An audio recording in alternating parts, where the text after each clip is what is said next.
looks like he's winning. But Jake's net worth is almost 3 times Marcus's. Income is wealth. Behavior is. Stanley had a name for someone like Marcus. He called him a under-accumulator of wealth. UAWs are the people who look wealthy on the outside because everything they earn flows right back out the door. High income, low net worth. Stanley found this pattern was most common among high earners who felt that a rising income entitled them to a rising lifestyle. Jake is the opposite. Stanley would call him a prodigious accumulator of wealth, someone who, regardless of their income, lives below their means and invests the difference consistently for decades. To give you some context for where the rest of the country stands, the Federal Reserve's Survey of Consumer Finances puts the median net worth for a 45-year-old American household at roughly $247,000. The 75th percentile sits around $660,000. The top 10% is above $1.6 million. So when you run your own PAW number, you can place yourself on that scale at the same time. I want you to pause this video right now and do 2 things. Multiply your age by your annual income and divide by 10. That's your target.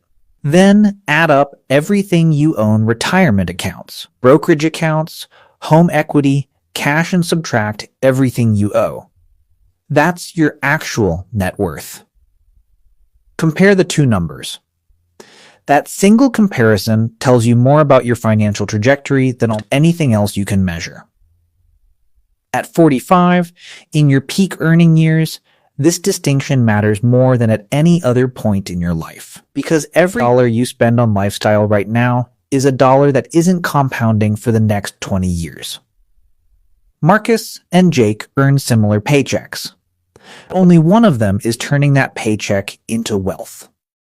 The third milestone is the one almost nobody talks about properly. By 45, you should be maxing the tax-advantaged accounts available to you in the correct order. And the order matters more than the dollar amounts. Here's the order. First, your SA, your health savings account. Second, your 401k up to the employer match. Third, your Roth IRA. Fourth, if your income disqualifies you from a direct Roth contribution, the backdoor Roth IRA. And fifth, return to your 401k and max it. Why SA first? The SA is the only account in the entire tax code with a triple tax advantage. Contributions go in pre-tax. The money grows tax-free. And withdrawals for qualified medical expenses come out tax-free. No other account does all 3. After age 65, you can also use SA funds for non-medical expenses with no penalty. Just taxes making it function like a traditional IRA, but with the medical option still available. It is the most tax-efficient account that exists, and most people contribute to it last or not at all. Why 401k to match second? Your employer's match is an immediate 100% return on your contribution. Nothing else available to you returns 100%. You take that first. Why Roth IRA third? Tax-free growth and tax-free withdrawals in retirement, plus the contributions themselves can be withdrawn at any time without penalty. That makes the Roth function as an extension of your emergency fund without sacrificing growth. Now let's run it on Marcus and Jake. Marcus contributes 6% of his salary to his 401k. That's it. He has no SA, no Roth IRA. He thinks he's doing fine because he hits the match.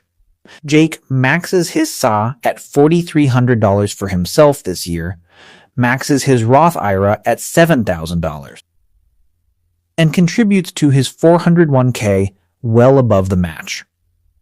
Here's the math reveal.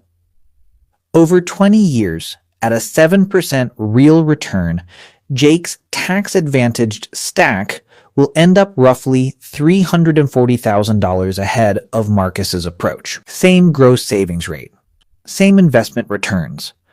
The only difference is which accounts they used and in what order. The EARS lets you legally shelter over $30,000 a year from taxes by age 45 through these accounts combined. Marcus is leaving most of that on the table every single year. And every dollar that goes into a taxable brokerage account instead of one of these tax-advantaged accounts gets dragged down by capital gains tax and dividend tax for the next 20 years. This isn't about being clever. It's about using the legal tools that already exist. By 45, you should know what your SA, Roth IRA, and 401k limits are off the top of your head, and you should be hitting them in the right order. Before we move on, I want to flag something. If you want to actually calculate where you stand on these milestones, your real paw target right now, and what your net worth needs to look like over the next 20 years to hit a comfortable retirement, the Calculator Vault inside the Wealth Logicians membership is built exactly for this. Members get access to every calculator we build for the channel. It's all linked in the description below. Now let's keep going. The fourth milestone is about clarity. By 45, your investment portfolio should be something you can explain in one sentence, without jargon, to your spouse. Try it right now. Without opening any app, can you tell me what you own, what it costs you, and why you own it? Not the names of your funds. The actual strategy. If you can't, that's the milestone you need to fix.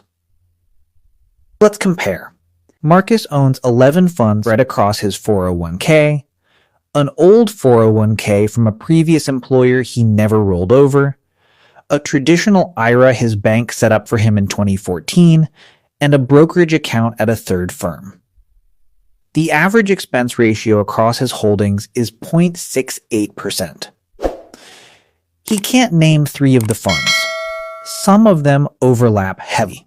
2 of them are actively managed funds his bank put him in that have underperformed a basic S&P 500 index for the last decade.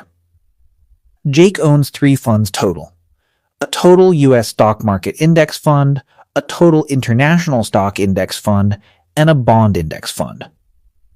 His blended expense ratio is 0.05%.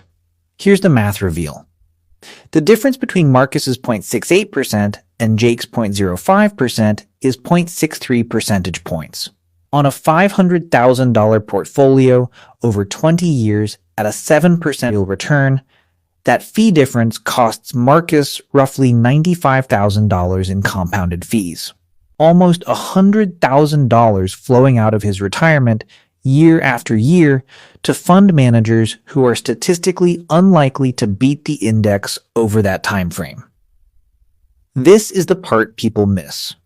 Fees compound against you the exact same way returns compound for you. The market grows your money quietly in the background. Fees shrink your money quietly in the background. You don't see either of them happening day to day. But 20 years later, the difference is 6 figures. The one-sentence test isn't a gimmick. It's a diagnostic. If you can't explain your strategy in one sentence, you don't have a strategy. You have a collection of funds someone picked for you, or that you picked at 20 different points in your life under 20 different sets of assumptions. By 45, the portfolio should be deliberate. It should be cheap. It should be understandable. And it should reflect your actual risk profile for the next 20 years, not the one you had at 25. The fifth milestone is the safety layer. By 45, you should have 12 months of essential expenses sitting in cash, in an easily accessible account. Not 3 months, not 6. 12, here's why the number is higher at 45 than it was at 25. At 25, most of your wealth is in your future earning potential. If you lost your job, you found another one in 3 or 4 months, and your rent was your biggest fixed cost. At 45, the picture is completely different. Most of your wealth is locked up in assets you can't easily access: your 401k, your Roth IRA, your home equity. You can tap any of it without penalties or a major life change. At the same time, the average job search for a 45-plus professional now takes 5 to 7 months.